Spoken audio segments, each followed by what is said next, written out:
김남국 의원, 정신 차리십시오. 지금 당신이 얼마나 심각한 발언을 했는지 인지하셔야 합니다.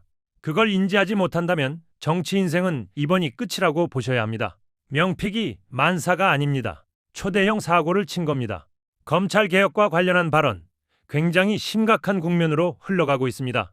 어떤 상황인지 함께 보겠습니다. 이제 명단이 나왔는데요. 그거 다시 한번 좀 보고 갈까요? 소개를 좀 몇 번만 좀 해주시죠. 위원장은 서용교 의원이고요. 서용교 의원이 돼버렸어요. 네, 서용교 의원 밑에 옆에 보면 박은정 의원 계세요. 아, 박은정 의원님이 이번에 또 네, 합류를 저희가 이제 했습니다. 비교섭 몫으로 네. 두 명이 저하고 손솔 의원하고 들어갔습니다. 그리고 보면 예, 손솔 의원도 있고 저 위쪽에 보면 김용민 의원도 있고. 예, 안 될 거라고 얘기를 네. 많이 했었는데. 다행이긴 한데 김용민 의원이 그 간사가 됐으면, 그러니까 법사위원장을 했으면 간사를 했으면 좋겠는데 그냥 평의원으로 와가지고 같이 이번에 하게 됐습니다. 그럼 법사위 간사가 누구예요? 김승원 의원이 이제 간사를 맡아서 김승원 하게 의원님이 됐습니다. 네, 간사 역할을 한다고 저 합니다. 오른쪽에 보시면 박지원 의원도 있고. 박지원 의원님이 네. 이번에 또 함께하네요. 네, 오. 박지원 원장님이 그냥 계속 같이 법사위를 너무 좋아하세요. 아, 원하신 네, 거예요? 원하신 거예요. 아니 근데 네. 이건 웃을 일이 아니고 만주 변호사라고 하시면서 최 연장자가 있는 게 너무 좋잖아요. 저희 안건조정위원회가 있어요. 국민의힘 막 반대하고 막 이러면은 안조위로 갈 수밖에 없거든요. 안조위는 최 연장자가 무조건 위원장입니다. 이게 되게 중요해. 그래서 소중한 분이에요. 진짜 소중해.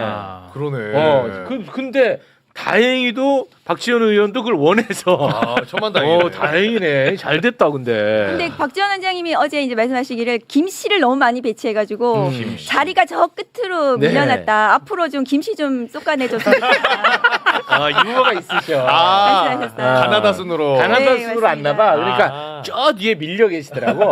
근데 저 첫 일성이 저 말이었어. 김씨 좀 솎아내라고. 재밌었습니다. 근데 국민의힘 명단이 진짜 국민의힘은 아마 저게 사임을 했고요. 그래요? 그런가요? 의장님께서 강제로 저렇게 우선 배정하셨는데 국민의힘 명단 안 내니까 그래서 배정했는데 아마 사임을 해서 자기들이 다시 명단을 꾸려서 이제 낼 것 같은데 국민의힘이 지금 들어와야 돼요, 법사위가. 네. 그렇군요. 알겠습니다. 자, 근데 일단 법사위 관심을 갖는 게 이제 당장 이 검찰 개혁이 아직 마무리가 안 돼서 그 부분 때문에 많은 분들이 또 관심을 갖는 것 같은데요. 우리 의원님 말씀을 듣기 앞서서 요거는 또 다시 한번 얘기를 하고 가도록 하겠습니다. 검찰 개혁 아주 지긋지긋하다라고 이야기하는 분들이 많습니다, 사실. 그런데 검찰 개혁 문제로 윤석열이가 탄생을 했습니다. 검찰 개혁이 잘 되지 않는 검찰 개혁을 추진하는 과정에서 탄생한 인물이 윤석열이야. 네. 그래서 조작 수사 기소로 이재명 대통령 제거하려고 했어. 그리고 결국 내란 일으켰잖아. 네. 극히 일부의 사건을 조작해도, 극히 일부의 사건을 조작해도 대한민국 운명 자체를 바꿀 수 있는 문제야. 그래서 검찰개혁 하자고 얘기를 하는 겁니다. 맞습니다. 왜 자꾸 검찰개혁 이야기만 하냐? 지금 지적하는 분들이 있습니다. 검찰개혁 완수 안 됐으니까요. 라고 답을 하고 싶습니다. 2030은 검찰개혁 관심 없다. 2030은 오직 민생과 경제에만 관심 있다. 라고 지적하는 분이 있습니다. 검찰개혁하면은 다른 거 아무것도 못 합니까? 같이 하면 되잖아요. 맞아. 검찰 개혁도 하고 민생 경제 챙기면 되잖아요. 그렇죠. 물론 또 검찰 개혁과 민생 경제가 동떨어져 있다고도 생각하지 않습니다. 저는. 하지만 같이 하면 되지 않습니까? 2030 부정선거에 굉장히 관심이 많습니다. 이번에 인식조사했더니 거의 과반 이상이 2030은 부정선거가 있다고 생각합니다. 그럼 사전투표 없애야 됩니까? 그거 아니잖아요. 관심 없으면 설득도 또 해나갈 수 있는 거고. 저는 여기까지만 하겠습니다. 말씀하시죠. 이 검찰 개혁이 그게 민생입니다.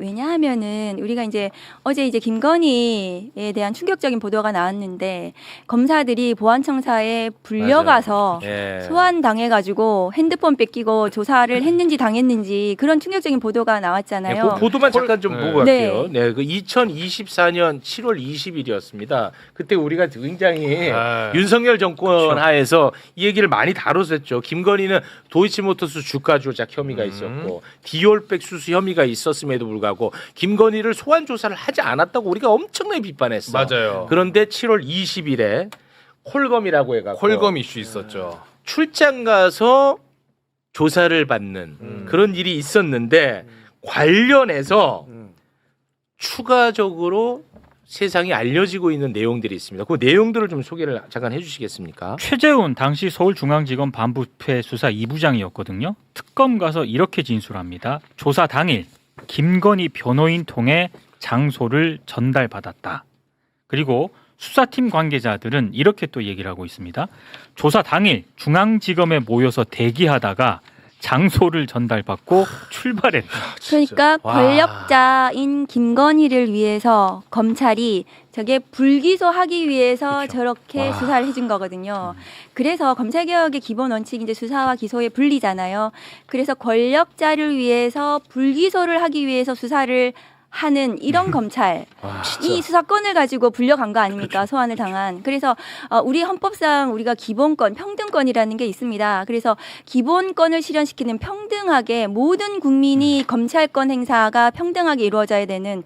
그래서 지금 2030 말씀하셨는데 2030들이 앞으로 살아갈 세상이 어쨌든 공정한 룰이 적용이 돼야 되는 맞아요. 거고 정치권에 우리 진보적이고 민주적인 우리 2030들이 제대로 자기들의 목소리를 내기 위해서는 이 검찰이라는 이 집단이 검찰 권력이 왜곡해가지고 정치적으로 사건을 비틀고 그래서 그렇게 해서는 안 되는 거잖아요. 그래서 이 검찰 개혁이라는 것이 수사권, 기소권을 분리하고 검찰권을 건강하게 행사할 수 있도록 그러니까 공정한 심판, 공정한 룰을 적용시키는 이것이 민생이다. 저는 그렇게 말씀을 드리고 이게 저는 좀 아쉬운 게 뭐냐 하면은 이게 그 검찰 개혁이 우리 앵커께서도 말씀하셨다시피 안 돼가지고 이제 국민들이 빨리 좀 해달라고 하니까 이게 계속 이슈화가 되는 건데 작년에 국회에서 하려고 했어요. 9월 달에. 그래서 민주당 당대표가 되고 나서 9월 달에 검찰개혁 막 법 하려고 했는데 정부에서 검찰개혁 추진단 만들어서 정부 주도로 하겠다고 해서 기다렸던 거예요. 8개월이 허비가 됐습니다. 그래서 지금 아직 안 된 거거든요. 마지막 형사소송법이. 네. 그래서 지금 이제는 이것을 빨리 맞춰야 된다. 국민들이 빨리 왜 안 하냐. 1년이 지났는데 그런 상황인 겁니다. 그래서 아쉬운 게 뭐냐면 작년에 국회에서 하려고 했으면 벌써 끝났을 것이다. 이것이. 그런 점은 좀 아쉬워요. 사실은. 네. 이제 잘하면 되니까요. 이제부터. 네. 네. 시간이 국회에서 열심히 잘하겠습니다. 열심히 좀 잘 해주셔야 될 것 하여튼 같아요. 방금 이 기사처럼 이런 불공정이 어딨어. 근데 너무 진짜. 불공정하죠. 더 열받는 건 뭐냐면 자 내가 검사야. 내가 검사야. 내가 지금 현직 검사라고 생각해봐. 네. 이런 뉴스 나오면 너무 자존심 상하고 너무 부끄럽고 그렇죠. 화나고 분노할 것 같아요. 수치스럽고. 조용합니다. 근데 대장동 그 조작 기소, 조작 수사 관련해 갖고 항소 포기할 때 다 들고 일어났잖아. 이런 말도 안 되는 이중 잣대가 어디가 있냐는 거야. 나는 이 검찰의 이 조직들. 시험 유출로 최근에 네. 감봉 1개월 징계 받았던 네.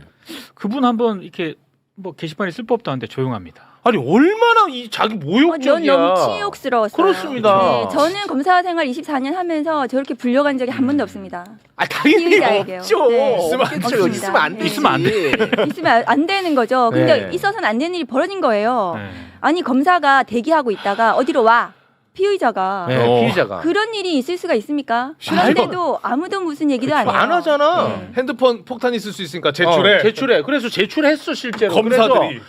그래서 조사하면서 윗선에 보고도 못했어. 공무원증도 반납하고 들어갔죠. 네. 사실 보고가 아니라 실시간으로 지부하고 소통을 하면서 조사하는 거예요. 못했다잖아. 네, 그러니까 제출하라고 하니까. 네, 네. 예 하고 갖다 준 거예요. 중앙지검에서 네. 우리가 지금 어디서 수사하는지를 몰라갖고 네. 기다렸대 이렇게.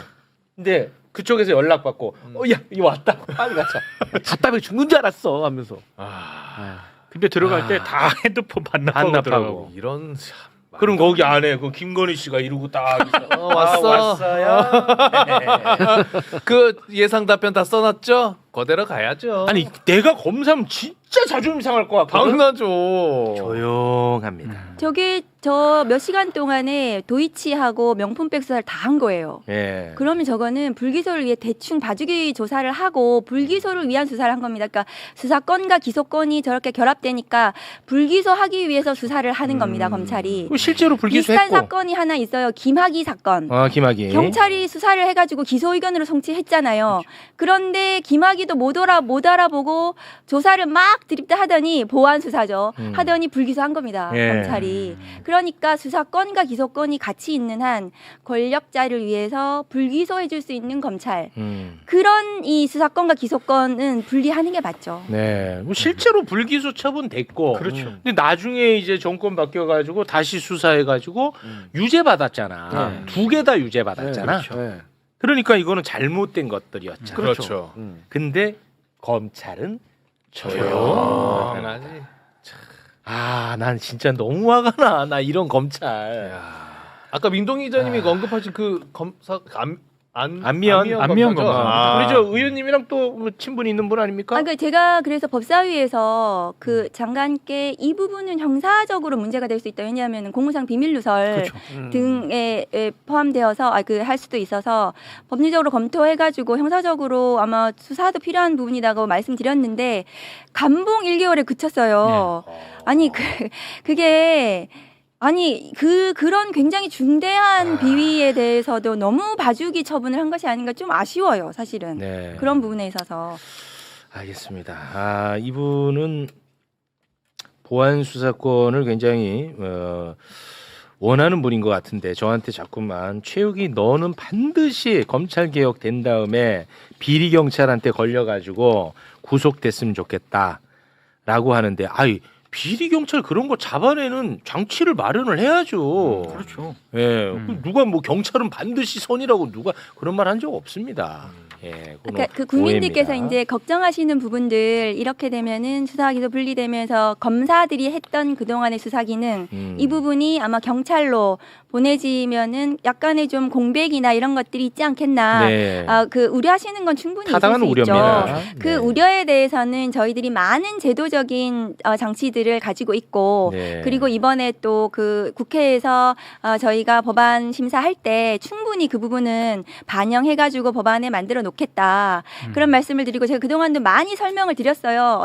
어떻게 하겠다는 부분들을 네. 그래서 안심하실 수 있도록 할 테니 걱정 마시라는 부분도 네. 말씀을 드려요. 근데 이 보안 수사권, 2차 수사권에 관한 이 논쟁은 이미 정부에서는 방침을 정하셨고 그다음에 더불어민주당도 지난 2월에 폐지 방침을 당론으로 정하셨어요. 그래서 더 이상의 논쟁의 여지가 없는 부분으로 저는 알고 있거든요. 네, 네. 그래서 이것은 국회에서 빨리 법안을 처리하는데 7월 중으로 네, 저는 시간이 그런 없습니다. 타임라인을 가지고 하고 있습니다. 알겠습니다. 네.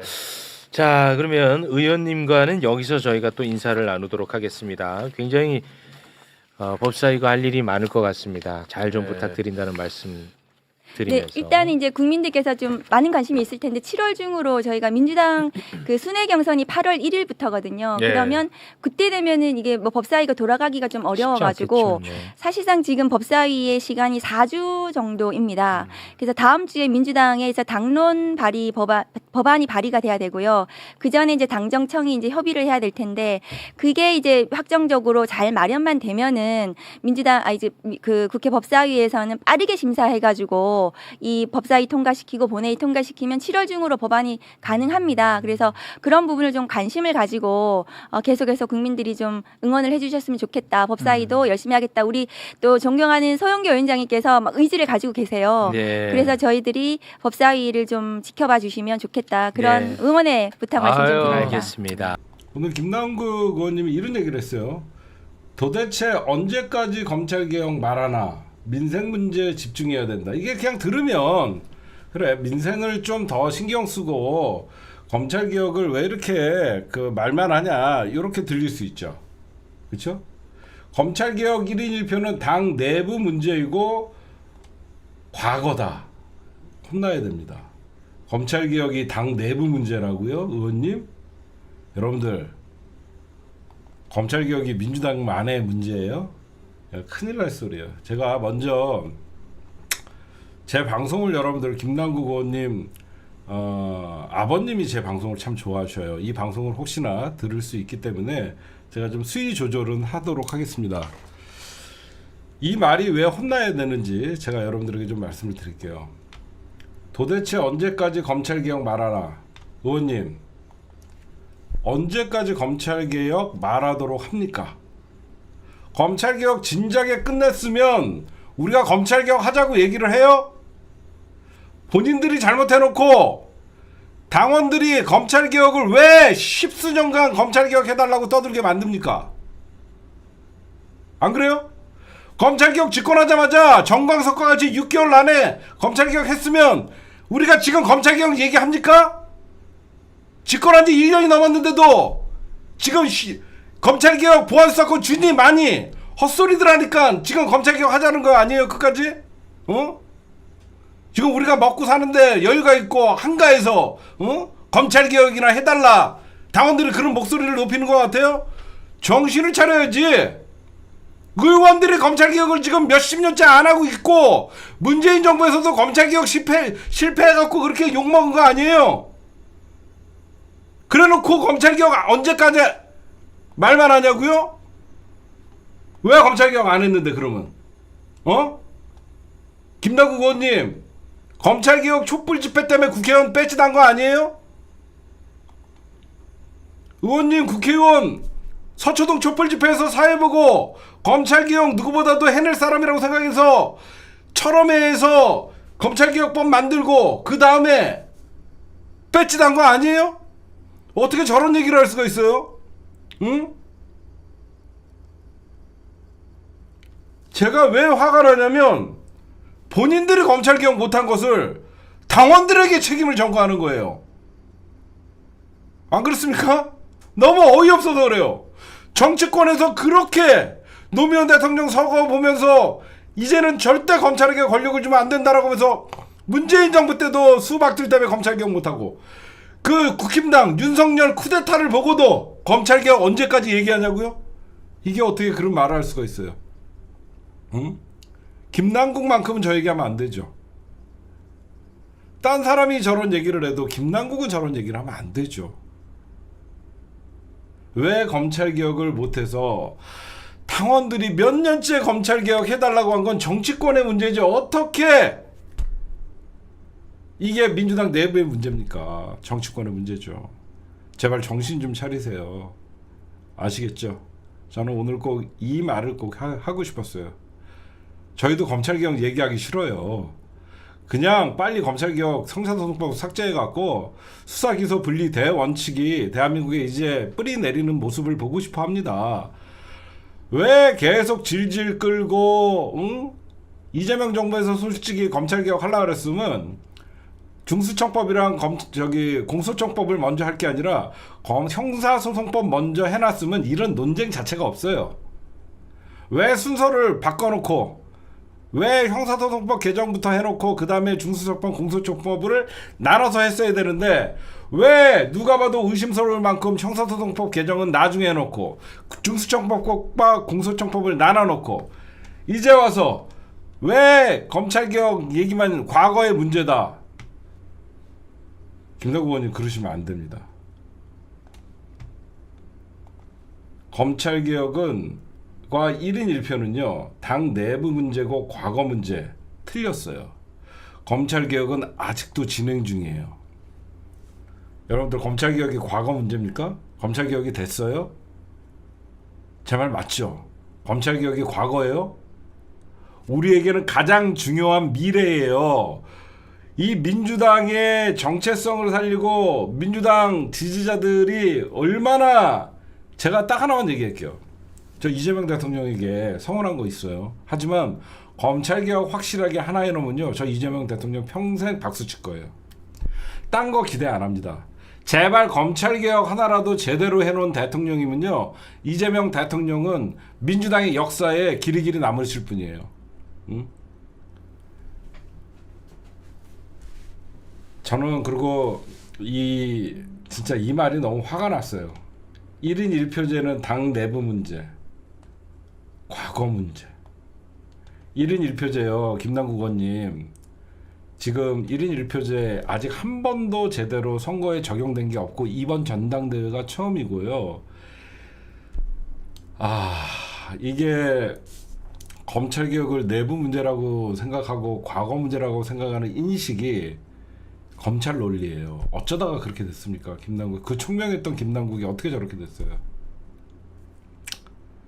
정신 좀 차리시길 바랍니다. 그리고 여러분들 검찰개혁을 주장하는 여러분들이나 내가 대통령에게 민생 팽개치라고 얘기한 적 있습니까? 나 제발 뭐 7인이든 찐명 의원님들이시든 이재명 대통령의 측근분들에게 진짜 말씀드리고 싶어요. 민주당에서 진짜 이 진성당원들, 오래된 전통당원들이 검찰개혁 요구하면서 민생 팽개치라고 얘기한 적 있습니까? 단 한 번도 그런 적 없어요. 민생은 당연히 챙기되 민주당이 개혁을 멈추면 민주당은 정권을 뺏기는 역사가 있기 때문이에요. 여러분들 제가 왜 이런 말씀을 하는지 잘 들어보십시오. 김대중 대통령이 노무현 대통령에게 정권을 이양할 수 있었던 거는요. IMF를 극복해서예요. 그 당시에는 개혁보다는 IMF 극복이라는 시대적 상황에 김대중 대통령이 극복을 했기 때문에 노무현이라는 정권이 있었어요. 그렇죠? 노무현 대통령은 왜 여러분들 이명박에게 정권을 뺏겼죠? 개혁에 실패해서요. 제가 오랫동안 정치 분석을 하면서 민주진영이 가장 강할 때 민주진영이 정권 재창출을 할 수 있는 기회가 많았음에도 불구하고 왜 뺏겼나를 분석을 해보면요. 개혁을 제대로 했던 정부나 그런 김대중 대통령밖에 없죠. 우리가 연속 집권한 건. 그때는 IMF를 극복했어요. 그렇죠? 그러면 노무현 대통령은 알다시피 사학법과 그 당시에 국가보안법 폐지라는 어떤 시대적 민주진영의 과제에 머뭇거리다가 사실 정권이 넘어갔어요. 그 다음에 문재인 정부 때는 여러분들 보셔도 검찰 개혁을 제대로 완수하지 못했기 때문에 오히려 정권을 넘겨주고 말았어요. 잘 들어보세요. 왜 민주진영은 개혁에 실패하면 정권이 넘어갈까요? 이유가 간단합니다. 개혁을 성공하면 민주당이 그만큼 힘이 커진 거고요. 개혁을 실패하는 순간 어떻게 되죠? 적들이 많이 생겨요. 그래서 우리가 왜 검찰개혁이나 이런 거를 할 때 하나의 척결하듯이 정광석과 같이 해야지 찍소리도 못한다 그러냐면요. 개혁을 하다가 실패를 하면요. 그들이 민주당을 향한 칼날들이 더 날카로워지는 거예요. 무슨 말씀인지 아시겠죠? 응? 개혁을 성공하면 개혁 성공이라는 건 뭐죠? 제거했다라는 뜻이에요. 대한민국의 골마 터진 아픈 부위를 걷어냈다라는 거예요. 그러면 민주진영이 앞으로 어떤 개혁을 추진하든지 저쪽은 쫄아요. 근데 개혁을 실패하면 어떻게 되죠? 한마디로 건드리지도 차라리 안 건드렸으면 될 거를 건드리는 바람에 윤석열이라는 괴물들이 나타난 거죠. 문재인 정부도 검찰개혁 실패가 결국은 윤석열의 검찰 쿠데타 그리고 정권이 넘어가는 상황이 발생한 거예요. 제가 왜 이재명 정부에서 검찰개혁 하나라도 제대로 하면 절대 권력 뺏기지 않는다고 얘기했냐면 기본적으로 민생은요. 정부가 당연히 챙기는 것이고 진보가 국힘당보다 훨씬 경제정책 잘 펼칩니다. 특히 이제 과거에는 우리는 재벌을 개혁을 외쳤지만 노무현 대통령 이후부터 재벌을 적대시하지 않아요. 이미 노무현 대통령이 과거에 이런 말씀을 하세요. 이제 권력은 시장으로 넘어갔다라는 얘기를 해요. 저는 이재명 대통령이 삼성 이재용 회장과 최태원 어떤 하이닉스 회장과 SK 회장과 잘 지내는 모습 과거 같으면 비판했을 거예요. 근데 저는 그거 비판하지 않잖아요. 왜 안 비판하지 않냐? 현실에서는 결국 자본주의 사회에서 기업의 가치, 기업의 국가의 성장주의에 이바지하는 것들 무시하지 못해요. 우리가 민주주의, 자본주의 국가이기 때문에 이런 자본의 힘을 배제를 하면서 개혁을 성공할 수 있다? 저는 그렇게 보진 않아요. 친자본, 친서민 정책을 동시에 하려고 하는 이재명 대통령의 노력은 저는 사실 박수를 쳐요. 다만 가장 중요한 건 뭐냐? 개혁에 실패한 정부가 왜 정권을 뺏기냐? 지지자들이 등을 돌려서 그래요.